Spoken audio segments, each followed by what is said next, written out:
Okay, so let's talk about a name that pretty much everyone knows, Rolex. When you hear it, you think luxury, you think innovation, you think success.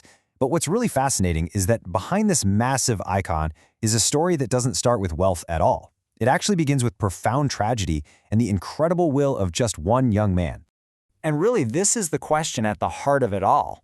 See, the story of Rolex isn't just about a fancy watch. It's about how a single person, left with absolutely nothing as a kid, could basically stare down fate and build a legacy that would, well, literally stand the test of time. $11 billion. That's what Rolex is estimated to be worth today. It's just a staggering number, right? And it makes the company's origin story even more unbelievable. This huge symbol of precision and luxury was born from the pure determination of a young orphan named Hans Wilsdorf.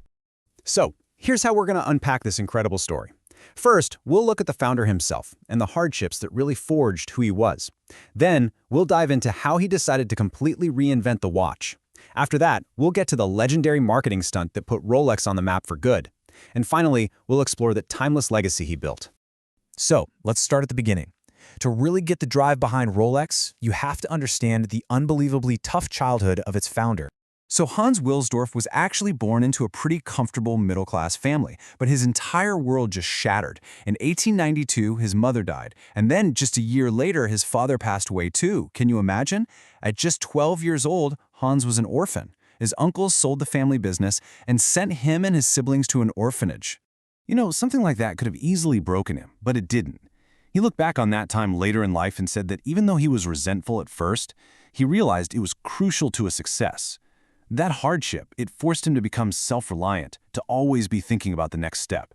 And those are the skills that would define his entire career. He just poured all his energy into his studies, got really good at math and languages, and basically prepared for a world he knew he had to conquer all by himself.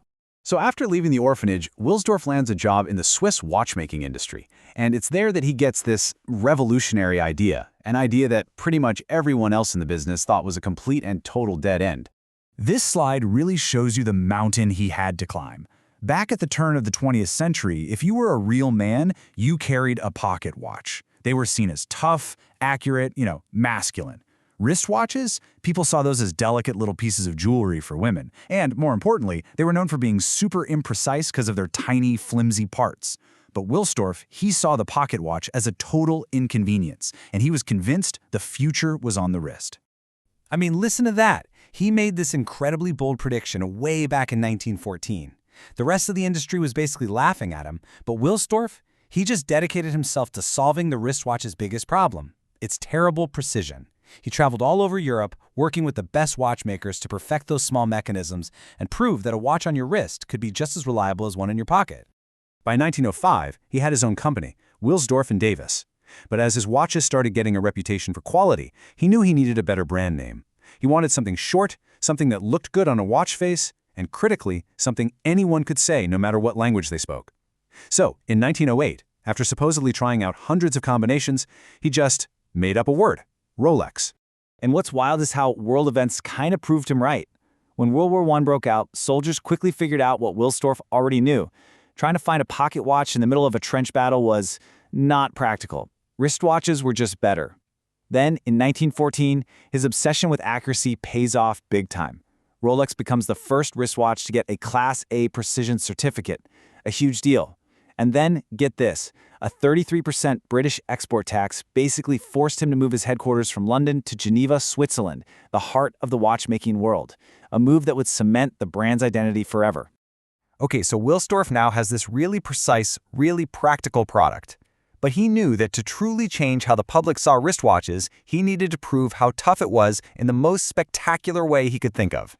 His team had been working like crazy on a new problem: how to protect the delicate insides of the watch from things like dust and water. In 1926, they unveiled an absolute masterpiece of engineering, the Rolex Oyster.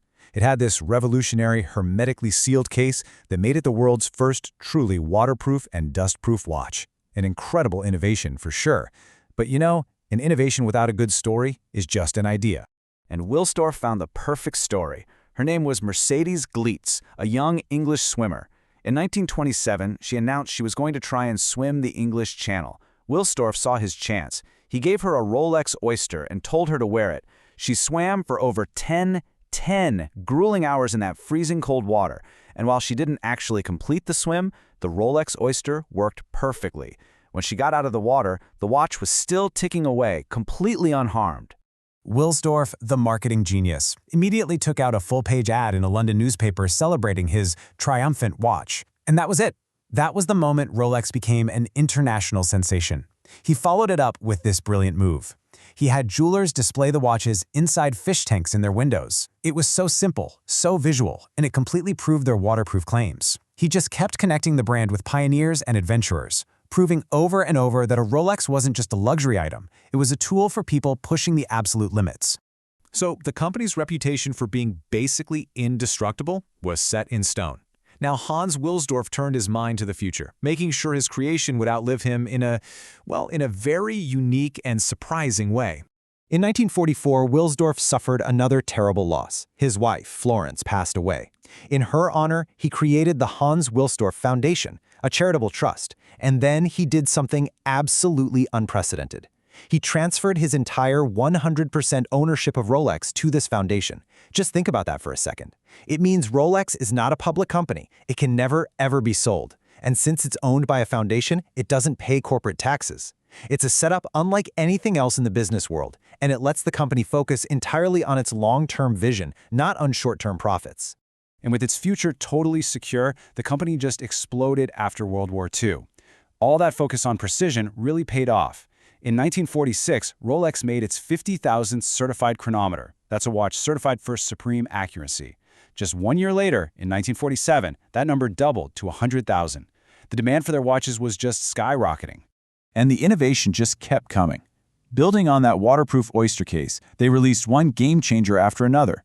The Perpetual in 31, the first reliable self-winding watch, then the Date Just in 45, the legendary Submariner in 53, and the Day Date in 55. Every single one of these wasn't just a new watch. It was a whole new definition of what a modern watch could even do. Hans Wilsdorf passed away in 1960. The young orphan who started with absolutely nothing had built an empire. He completely revolutionized an industry, created one of the most powerful brands on earth, and through his foundation, he made sure his company would keep running with a sense of purpose long, long after he was gone. Wilsdorf's life really leaves us with a fascinating question, doesn't it? He created these incredible, revolutionary products, like the Oyster and the Perpetual. But maybe, just maybe, his greatest innovation was the foundation itself, an idea that protected his company's independence and locked in its values forever. It really makes you wonder, what's truly more enduring, the thing you make or the reason you make it?